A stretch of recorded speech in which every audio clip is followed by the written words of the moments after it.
So let me see if I got this. So we all have to strive to be agents of opportunity.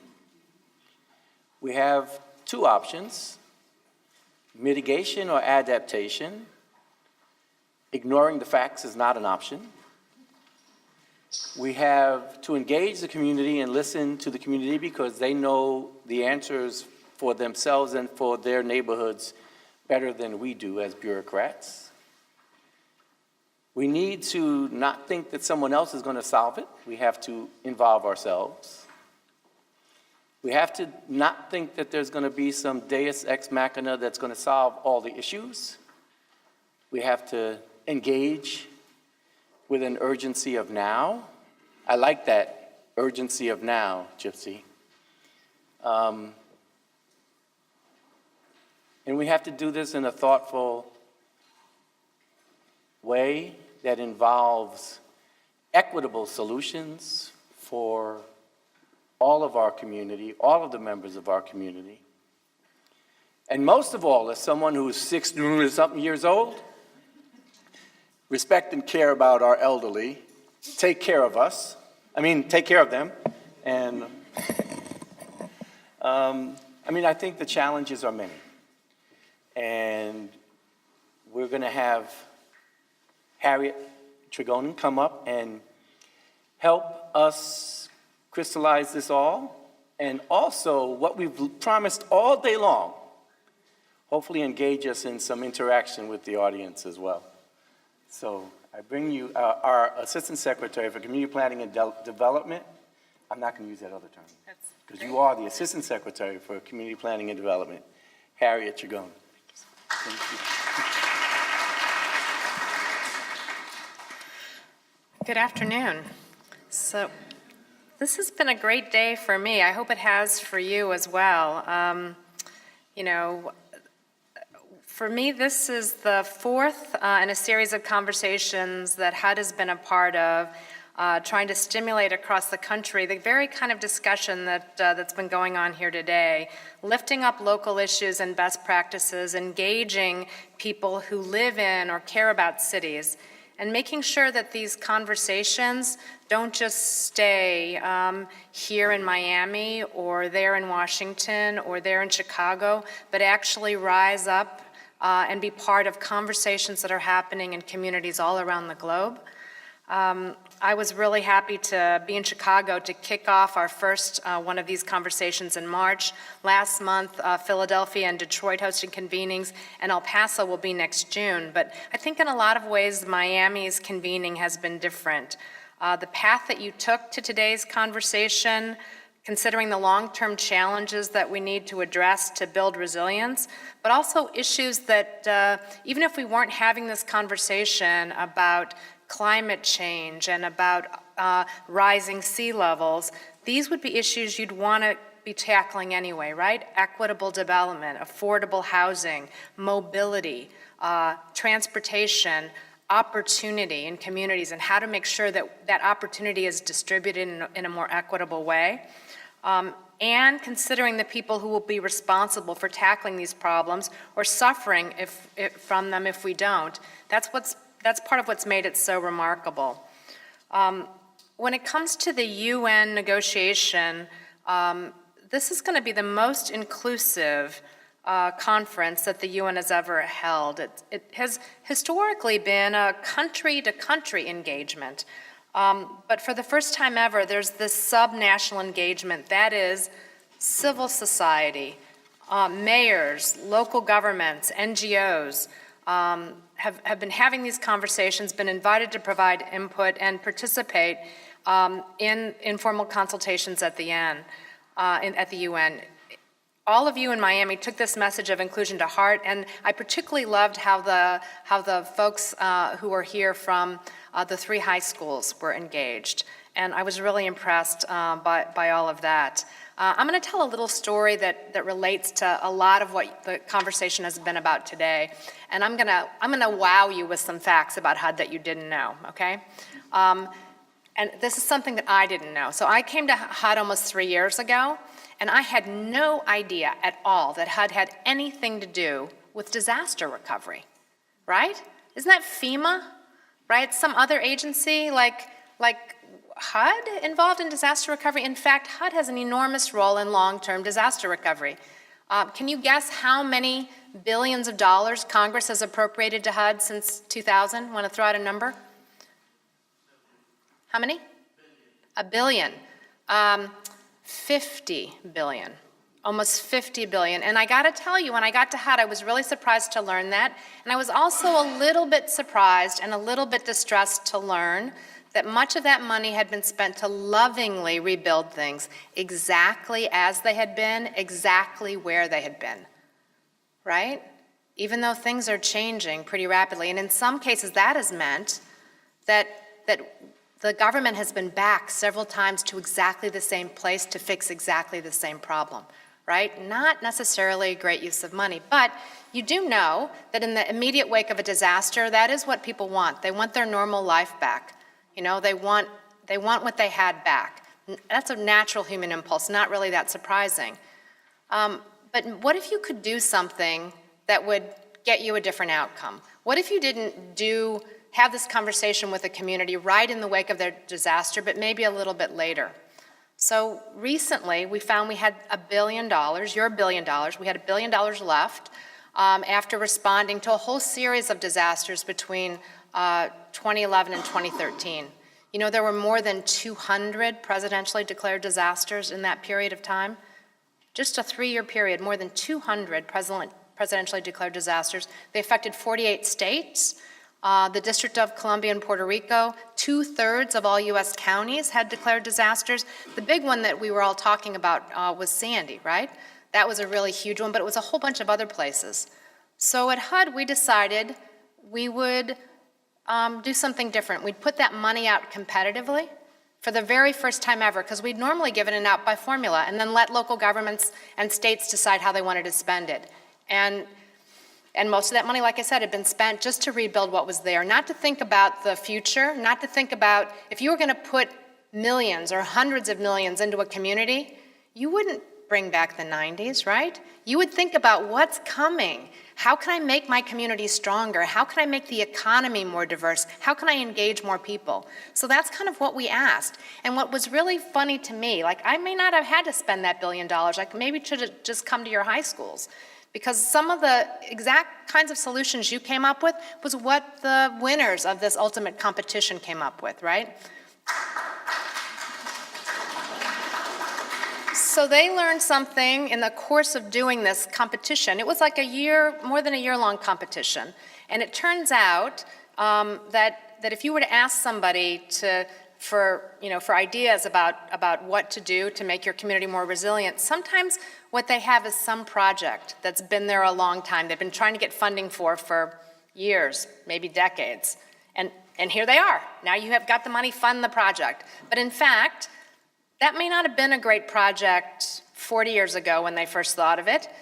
And it wasn't it got worse, over time. And now it would be maybe a disaster. And almost none of those projects did what your projects all did, which is not solve a single problem. You solved multiple problems. Every dollar you proposed to invest did several things at one time, right? It made the community better every single day, whether or not you were dealing with a big rainfall, or whether or not there was, sea level rise was right upon you. It was going to make the community better every day, right, beginning immediately. So that was a big point of the competition. We can't afford to spend the money like we used to and just solve a single problem. So we worked with the Rockefeller Foundation to do this. They actually put $8 million worth of technical assistance into this competition. And they basically did all of this. They ran these resilience academies. We required people to assemble teams, like your teams from your high schools, and come together, or like the folks that are here, right, from different disciplines. And what was most rewarding to me at the end of the competition, so we only had $1 billion. We had $7 billion worth of ideas and applications. But even the places that didn't win said that if they had it to do over again, they'd enter that competition. They would still apply because they got so much out of it. They formed all these relationships. They formed more than 220 partnerships, right? They leveraged, for the $1 billion that we gave out, they assembled $5 billion of their own money and money from other places, right? They really leveraged it. And they really learned a lot about what would benefit their community every single day and who would benefit, who was the most vulnerable, where should that money be spent, and they approached it entirely differently. And that's a lot of what the conversation, I think, today has been about. I think that one of the most impressive things, everybody had great things to say, everybody had wonderful contributions to make, but I thought it was really interesting that so many people talked about collective impact and about, as Lisa said, agents of opportunity. And so these were places that assembled those agents.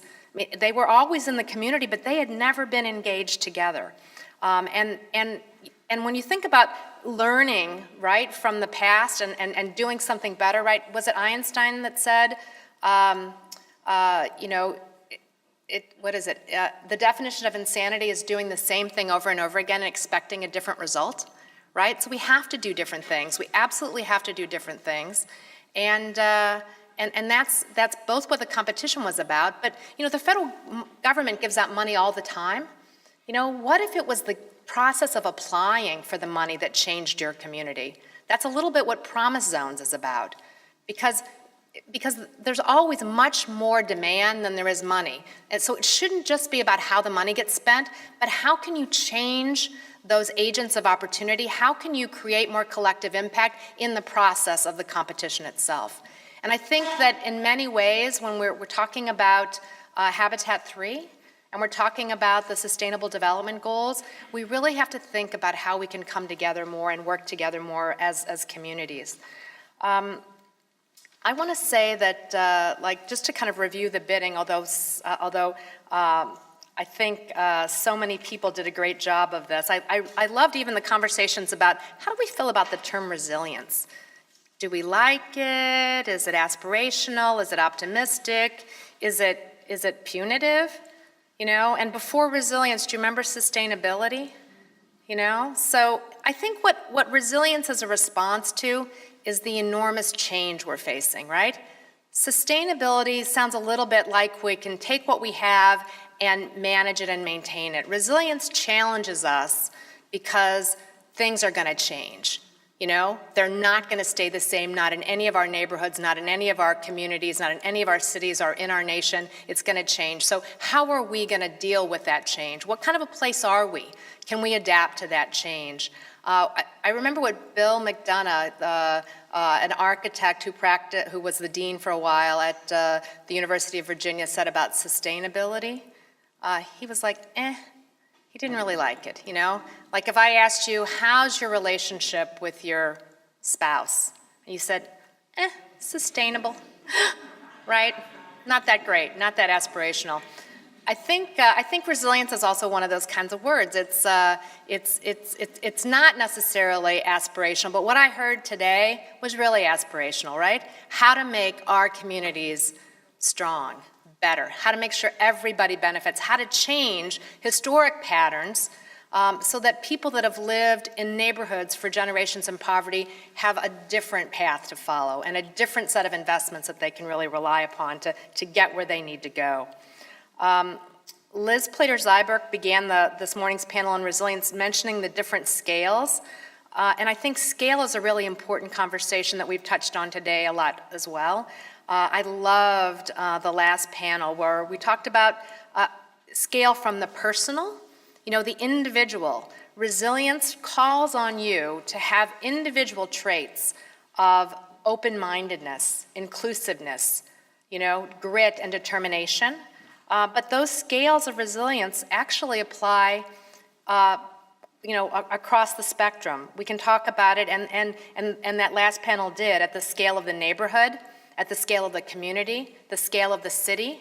So much of the initial conversation this morning on the first panel was the region. So many of our problems occur at the scale of the region, and we are so poorly organized to deal with problems at the regional scale. That's an area that really needs a ton of work. At the national scale, and then the UN Habitat 3 is global, right? So we need to be able to move across these scales and have these important conversations at all of these different scales.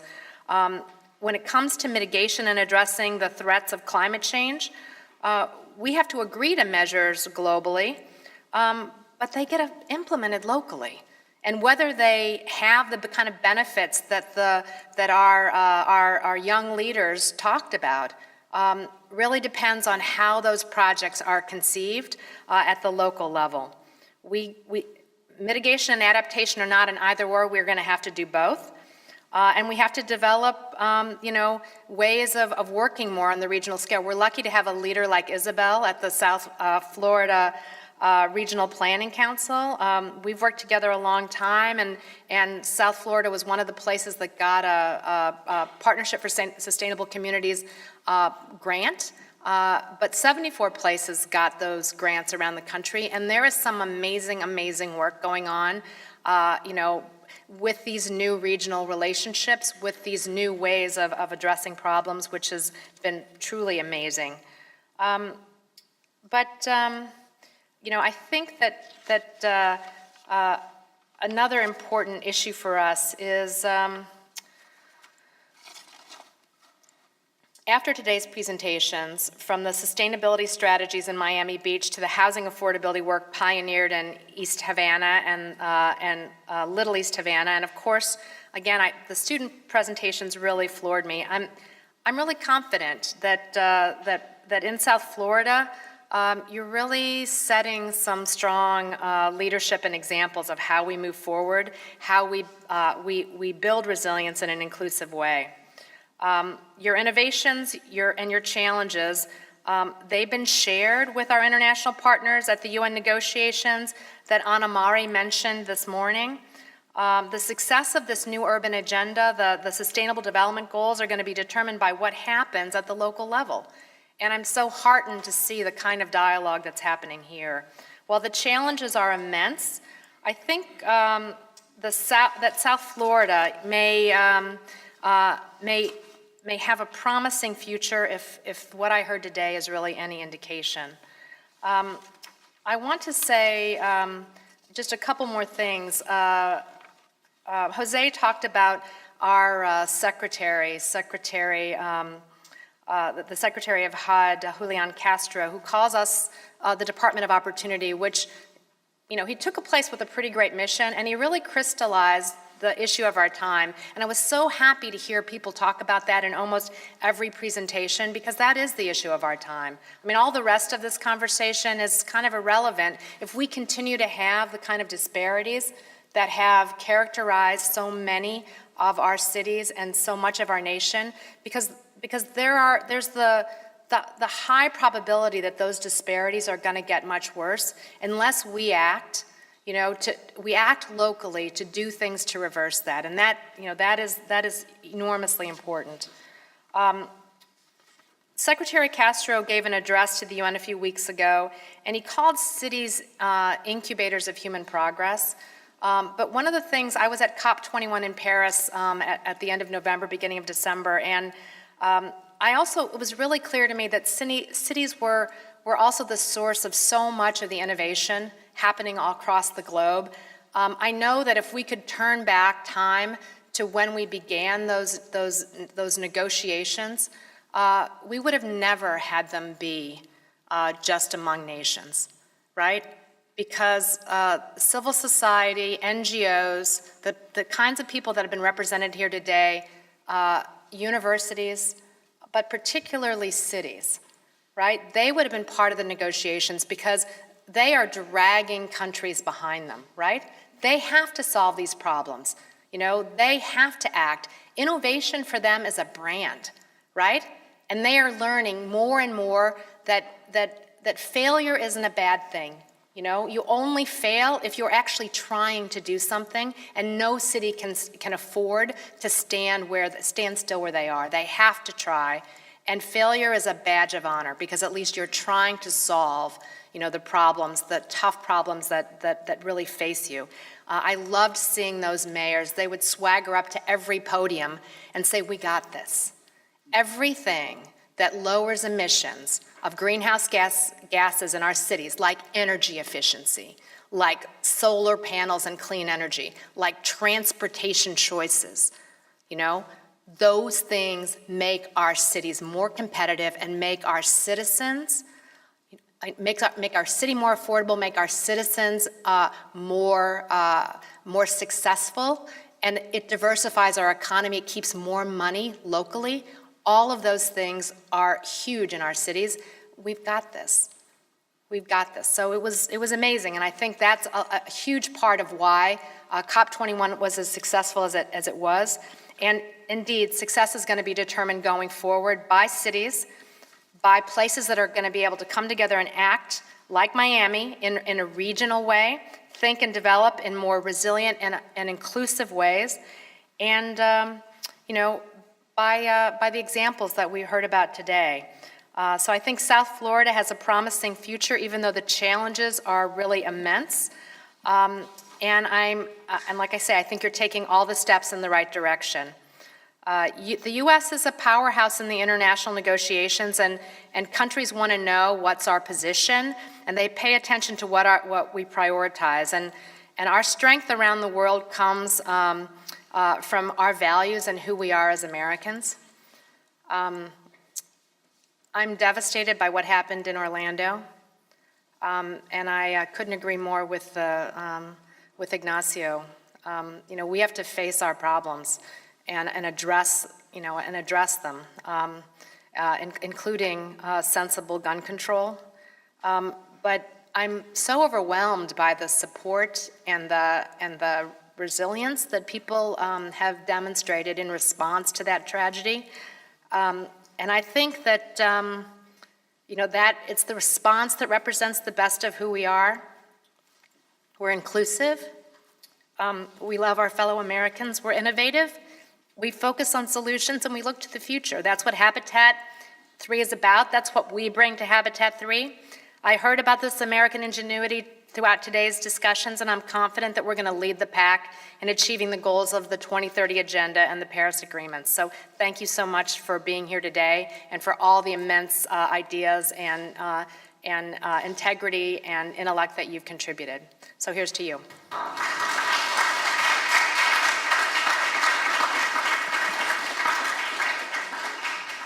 So with that, why don't we have a little conversation for the next few minutes and see if people had questions or things that they wanted to raise that they didn't get a chance to speak about. Did some presentation that you heard spark an idea or a thought or something that you wanted to explore further, something you want to make sure we take back to the conversation at Habitat 3?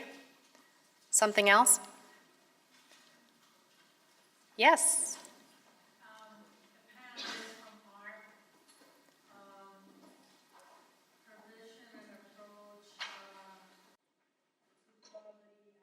The poverty as opposed to war on poverty or losing the war on poverty, the cure for poverty. And I thought that was a great approach and very thoughtful in the way she presented her way in that manner. I totally agree, and I Thank think you. that's also very much behind what Secretary Castro has been trying to say to us, that it's not enough to maintain people, in a situation where they need subsidized housing, where they need food assistance and health assistance. What everybody wants is the ability to have a good job, have the dignity and independence of being able to earn their own living. And that means we need to focus differently to make sure that that's a future that's possible and that that's what we should be turning our attention to. But I agree that thinking about it as a cure as opposed to maintaining kind of where we are. One more comment. I just wanted to supplement something Jose said earlier, and that is how much HUD has contributed to making affordable housing possible in our communities. nationwide. And I can tell you that for Little Havana neighborhood, every single project is financed partly by HUD.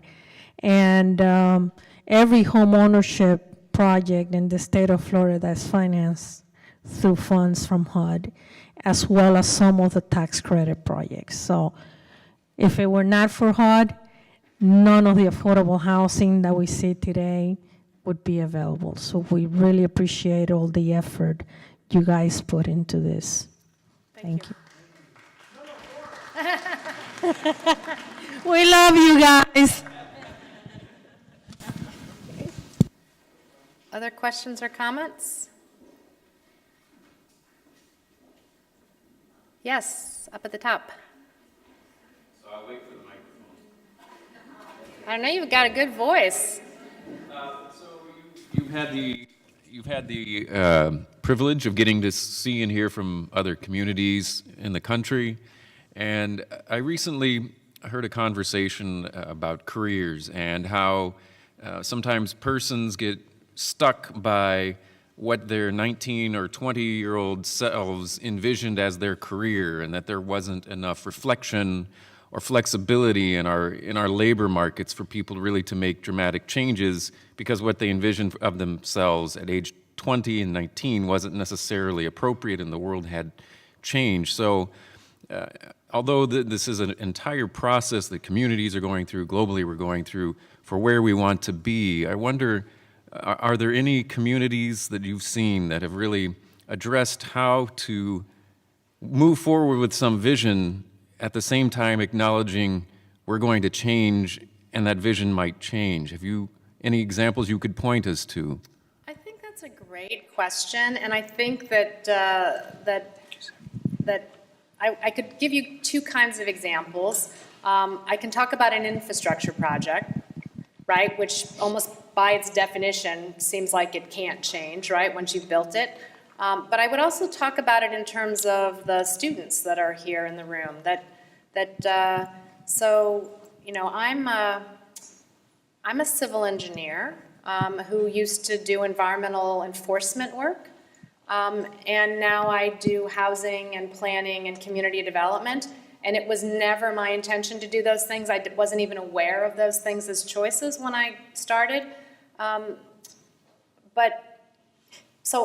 think it's a big responsibility to ask a 19-year-old, what are you going to do for the rest of your life, and what are you going to lock onto, and what do you know.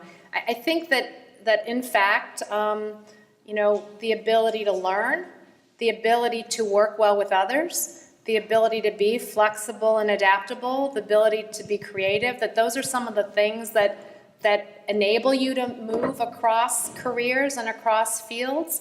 And those are enormously important skills.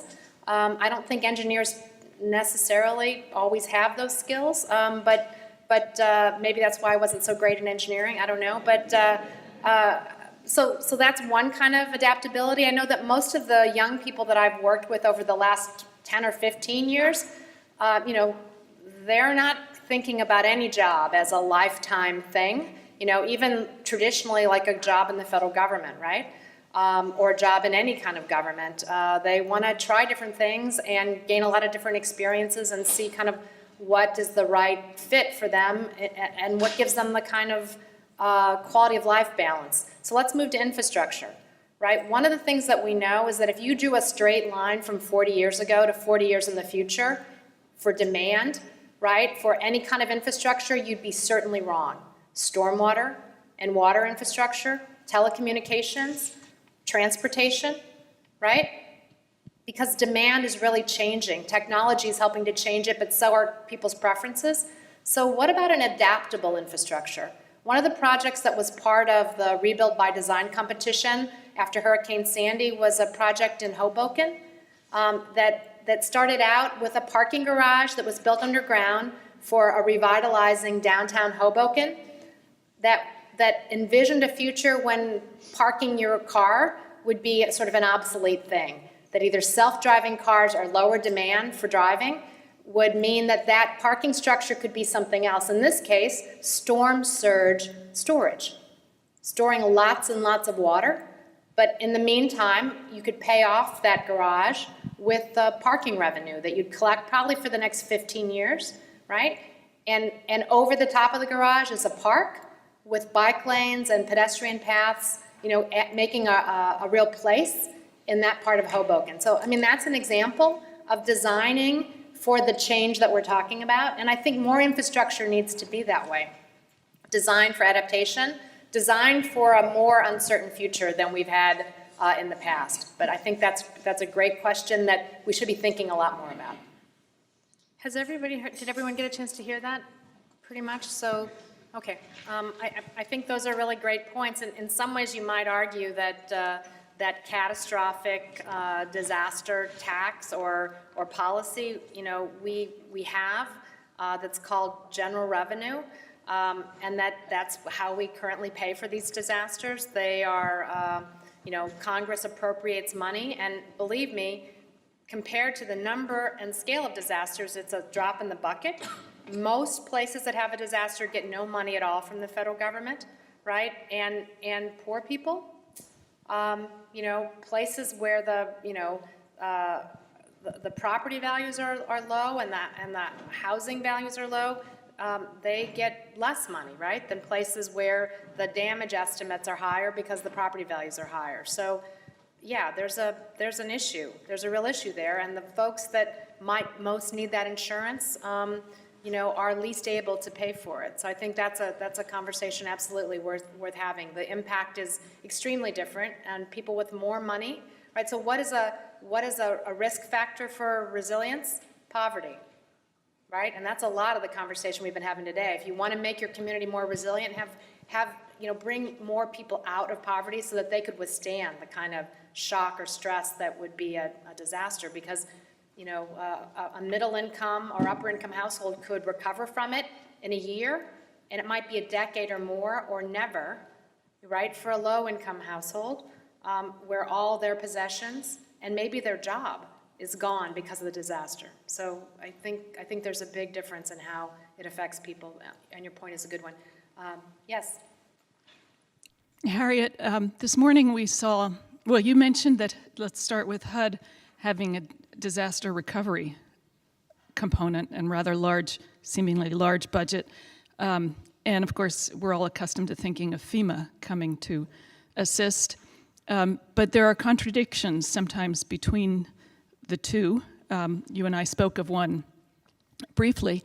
This morning we saw a presentation about a community that's been looked at quite thoroughly in terms of also being a less wealthy place and subject to flooding because it's really in the wrong place.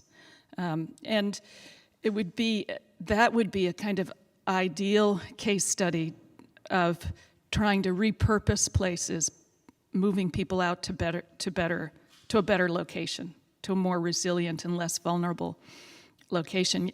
If FEMA were to step in, as I understand it, they would say that has to become public land, and the local government may not wish to maintain it. But HUD grants might allow its repurposing as some sort of larger scale stewardship land or something like that. You can see I'm treading on the edge of understanding these things. But if there is that kind of connection that could be made between these two, are there efforts to bring those disaster recovery efforts together and maybe working in advance of disaster when everybody just wants to put it back rather than thinking ahead? I think that there are efforts, and I will even say, going back to this National Disaster Resilience Competition, we actually involved 26 other federal agencies in the preparation of the notice for the competition. They sat on panels that selected the first round and the second round winners. I treated it honestly a little bit like used car sales.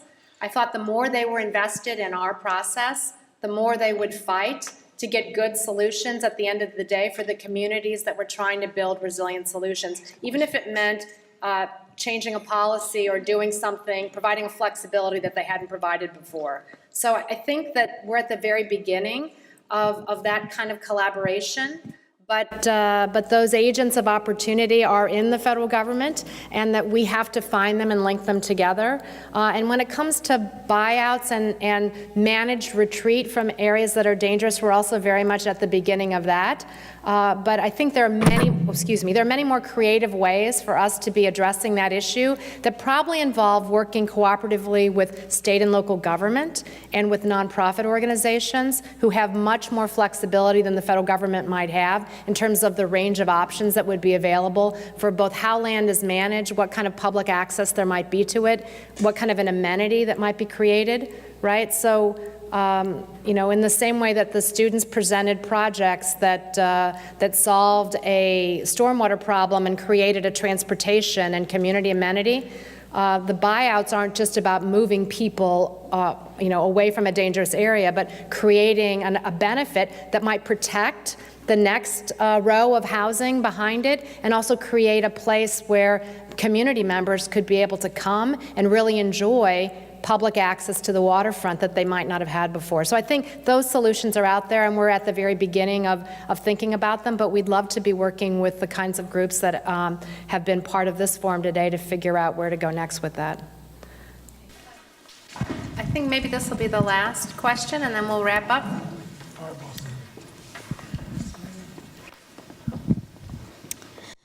Thank you for having us. My students really enjoyed working with HUD. However, for most of my students, it was the first time they even heard of HUD and knew what the topics were and what they did. And even doing my own research as a teacher, it was very hard to find educational materials related to HUD. So I kind of created my own. For example, I teach biology with the Department of Health and Human Services. They have structured lesson plans that we can implement at every different grade level. So a little suggestion would be to kind of, bring HUD to the classroom, not just for events, but on a regular basis for our civics teachers, our social studies teachers, our environmental teachers, which I also teach. So that is a suggestion to keep our young people involved, because they really did enjoy. I had two students who, one wants to go into architecture now, one wants to go to public administration, simply because of their involvement in this event, because they had no idea that they had a say, that they could get involved. So, thank you for having us. We really appreciate it. Go Gators, go Gators, yes, go Gators. And also, Also, you were speaking about the transition from sustainability to resilience, and I believe it was Miss Medalist, I'm so sorry if I'm mispronouncing that spoke about capability. How do you see a relationship between resilience and capability, or do you see us transitioning in that direction, or do you think there's a theme? I thought that was actually a wonderful list. I wrote it down myself, that you can't get to resilience without having certain assets, but also certain abilities. And I thought that was a very helpful way to think about it, that it's not like an inherent thing, right? It's something you have to learn. It's a set of skills that you have to practice and develop. I heard that too, practice, practice, practice, right? Almost everything about what we've been talking about today is unnatural. It's not the easiest path to take. It's not the easiest thing to do, to work across, sectors, to work across jurisdictional boundaries, to find out what's success for you so that I can talk about what I'm trying to do in terms that you will relate to. Like, that's not a natural skill. That's something that you have to learn and you have to practice. And sometimes it means you have this huge thing you want to do together, but you actually have to start with a very tiny thing so you can prove to each other that you can work together, that you're both people of good faith and integrity, and that gives you the foundation then to do the harder, more audacious thing. So I'm glad you brought that up. I think that's a huge thing, and what's cool about it is that whatever job you're in, whatever you're doing, these are capabilities you can be practicing and learning now, because it just makes you better in this connected, integrated, kind of crazy world, to be able to do that. That's the hardest thing. And if you were going to have a set of skills that were bankable, those capacities that were listed were some of, I think, the most important things that a person could bring to their personal life as well as their professional life. So, great question. With that, I'm going to turn it back to Jose and thank. Oh, great. Thank you so much.